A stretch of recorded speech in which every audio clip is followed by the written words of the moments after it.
messieurs les ministres sortants, messieurs les secrétaires généraux, monsieur le directeur de cabinet,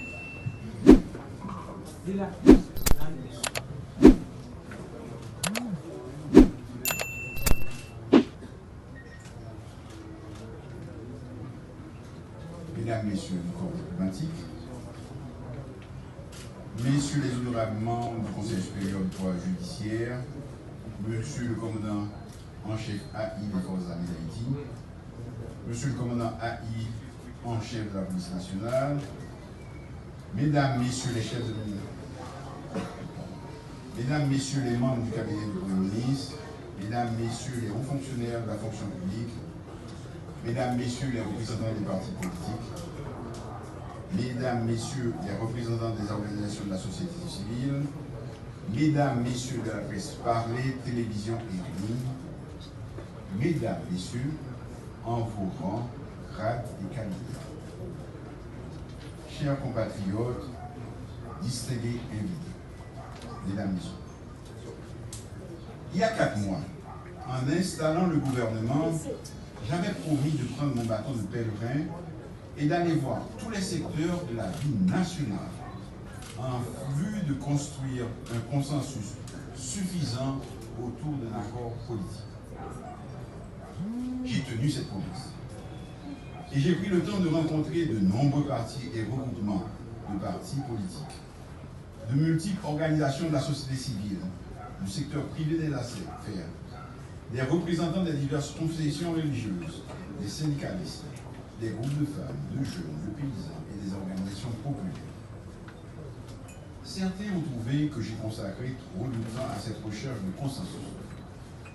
Mais je continue de croire, aujourd'hui encore, que c'était nécessaire et que le sauvetage de notre patrie commune passait par une démarche qui soit la plus inclusive possible.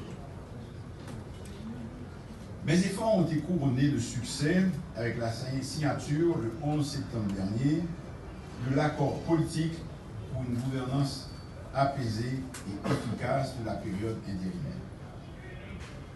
Ils sont des centaines d'organisations politiques et de la société civile à y avoir adhéré.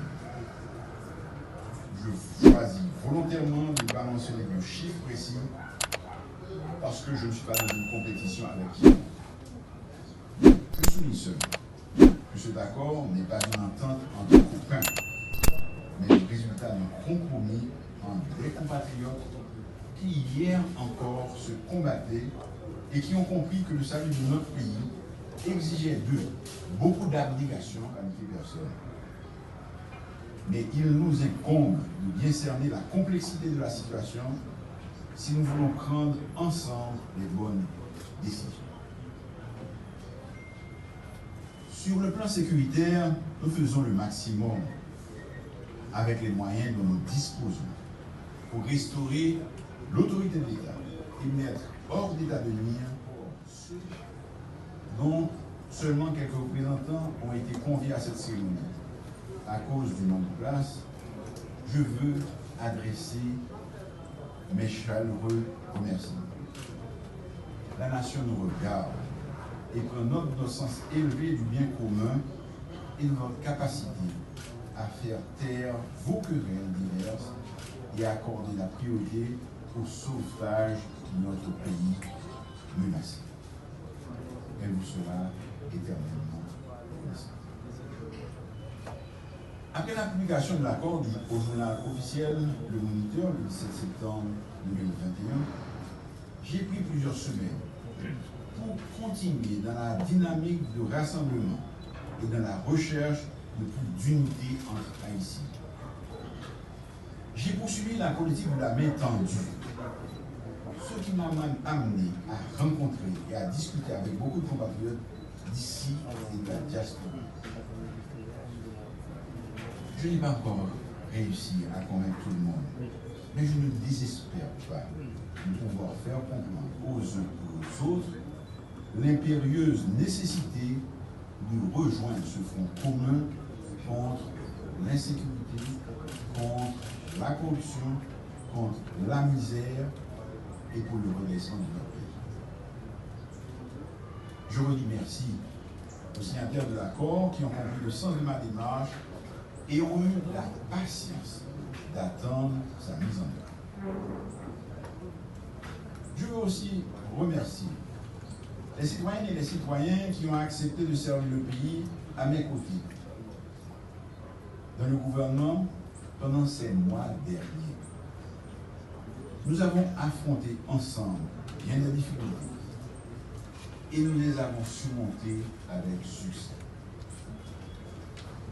Mesdames, Messieurs, je vous sais gré de votre collaboration désintéressée et je vous souhaite de garder les mêmes bonnes dispositions à servir notre pays qui aura certainement besoin de vos compétences dans d'autres domaines.